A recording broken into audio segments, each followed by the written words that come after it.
Hello, hello, hello. Today is Tuesday, May 26, 2026. Wow, how about that? We're at the end of May, moving towards summer, I guess. And I thought maybe today I would talk a little bit about what it's like to be downsized, um, because I'm right down to the bare bones, right? Okay, so one of the things that I'm finding with being downsized is last week I went shopping, and well, I told myself if I buy something, something's got to go, one for one. So I had bought five new things, and I had to pick five things, old things that I wanted to get rid of. Oh, that was a challenge, but it was kind of fun actually. And realizing I felt like I was living in one of these small houses that you only have so much space. Well, which is what I have, only so much space. And so I do have to be cautious about what I buy or what I don't buy. And so that was kind of a fun event to actually experience that. So anyway, that was good for me. And the other thing that I find is that I'm the only one that drinks coffee. So of course I didn't take a coffee pot. And I was just going to drink instant coffee. And then my granddaughter gave me a coffee press, a French coffee press, which I'd never used before. But I certainly was willing to try it. And I really like it because I can make just a cup or whatever. And that's all I want anyway, is just a cup in the morning to get me going. How's that? Anyway, so that works out pretty well. And as far as living with my son and his wife, that's pretty darn easy because my daughter-in-law and I get along quite well. And if we have moments of tension, we really work to talk about it and straighten it out between us because we know that we need to do that. And that seems to work really well. In fact, many ways, she's much like a daughter to me and has been from day one. So, anyway, I've got it pretty well made. They cook for me. They'll take me to my appointments so they can help listen with me. They help me with Harry when we bring him home, which is crucial because he's got a few steps to go up every time when he comes home. And so all that kind of stuff. So I've got it pretty easy for the most part. All I have to do is keep my room clean, which isn't a big deal. Okay. So, but it is fun. So here's the other thing that happens as we age is that our friends kind of disappear on us because maybe they've passed away or they've moved or whatever has happened, or maybe they're ill, and you can still see them, but it's not the same as when you would go to a garden store or do something like that. Okay. So anyway, so I guess what we're experiencing now is I try to go to see Harry every day and spend from 12:30 to 2:30, 3 o'clock, whatever it is, every day, as many days as I can. Anyway, so what I'm finding is we're finding friends within that community where he is living amongst the residents and their spouses. And that's been kind of a neat experience. And I will tell you that where Harry is at is exceptional, I think, as a nursing home. It's amazing what they offer. I One of the things that Harry and I do is we always walk in the hallways every time because you have to get up and move around, and if you don't do that, you lose whatever you had. So anyway, on the walls, first of all, there's a spot where they have a picture of maybe the latest resident that has passed away and their obituary or something about them. And that's really nice. I mean, they're not forgotten in any way, shape, or form. And because this nursing home is only like 50 residents, and so you really get to know them all pretty much. And then they have the apartments, which is for assisted living and um, independent living. But we don't see them very often because they're upstairs. Okay. So, anyways, so that's what takes place. But then as you walk down the halls, there's uh, a different country every month that they learn about, and it has all these fun facts about it and some of their customs and um, all that kind of stuff going on. And so it's always interesting to learn about a new country. And then there's the residence wall where there's pictures of the latest event that took place, and it doesn't take very long. They always have a photographer, and he's a volunteer, and he does an excellent job. I cannot believe how fast he can take pictures and how good his pictures are. They're amazing. So they always have that, and then they have uh, like the year 1925 or whatever, and there'll be facts about 1925, some of the slang that they used, or what it costs for milk and bread and so on and so forth, that kind of thing, and just other fun facts about that particular year.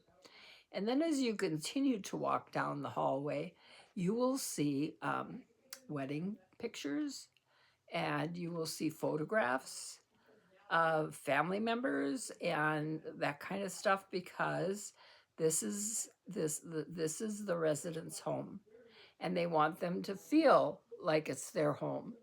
So you can pretty much, especially in your room, you can put up whatever you want, whatever you need to do, which is terrific, actually.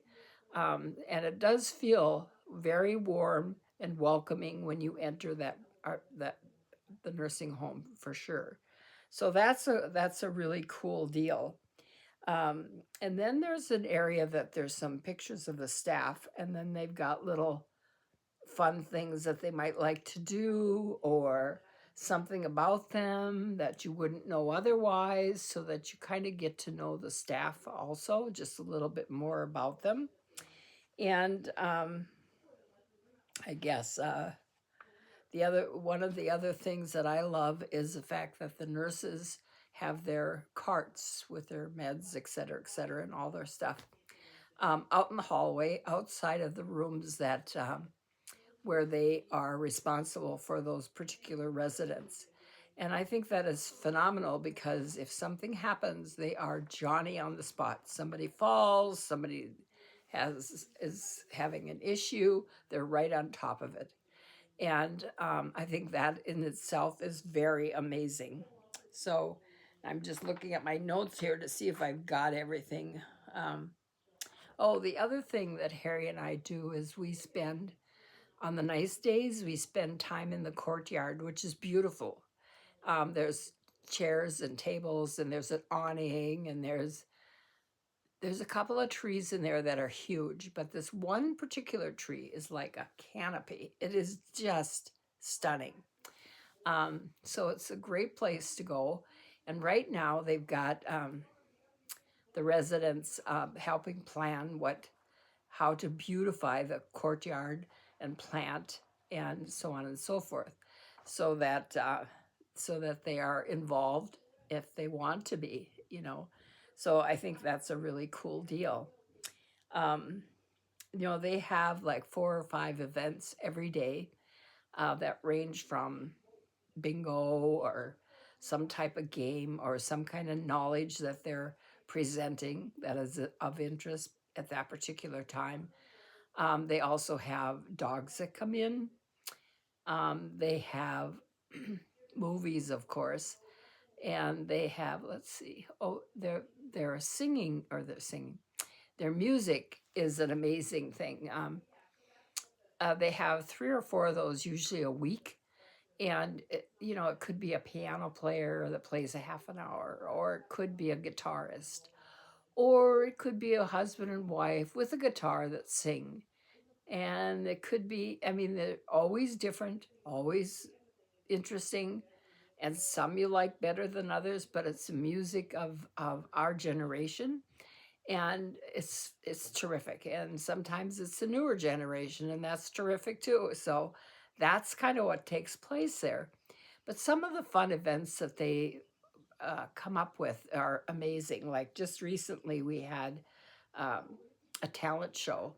It was the coolest deal because the talent show, um, there was a talent act, and then following that was a commercial. So every time there was a talent act, there was a commercial. Talent act, a commercial. Well, the commercials ranged from like Alka Seltzer, plop plop, fizz fizz, or Ajax, stronger than dirt, and just some of these taglines. Oscar Mayer baloney. My baloney has a first name, OSCAR. Oh my God, and on it goes. I mean, it's just a Coke, whatever. So the first act that came on that was three residents, women that are French, and they sang "Are You Sleeping" in French, and so that was really cool. And then throughout these the talent groups, um, they really worked hard to get the residents involved and to have them come up there. And I know that one of the residents who has a hard time moving and is in a wheelchair, when it was that we saw the monkeys. Okay, so she was part of the monkey group, and she had the monkey in her hand, and she could wave that around, and it was really cool to see that they work so hard to have everybody get involved in some way or another, and it was an extremely fun afternoon. They had the Beatles. They had Sonny and Cher in their heyday when they used to have the talent show, and they would bicker back and forth, and it was just adorable. I mean, every act was adorable, and it was just so good. It was just such a great day.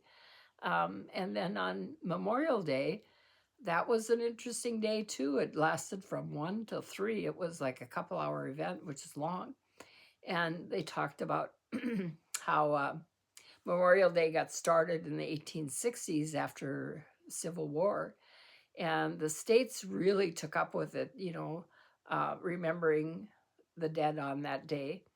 And it wasn't actually a federal holiday until 1971, which was pretty amazing, I thought. And then, so they gave some facts and figures about it, and then they showed this video that went from the Civil War and every war since then. And that was an amazing thing. And they played music and talked about it and so on and so forth. So by the time we were getting towards the end, and they're singing the song "You Never Walk Alone," Harry and I are both like in tears, and it was so emotionally rewarding. I think it was an amazing presentation, and certainly something that you never forgot ever. And I think when you are under care like that and you hear songs like "You Never Walk Alone," it is 100 times more meaningful than any other time that you've ever heard it in your life. So I'm going to leave you with a thought today. I think that the biggest thing is, please do not ever be afraid of the unknown. Ever, ever. It's an experience. It's something that will generate something more within you, believe it or not. So what you do is when this happens, you take a breath and you just enjoy the ride. So today, I want you to enjoy the ride. You have a great day. Thank you.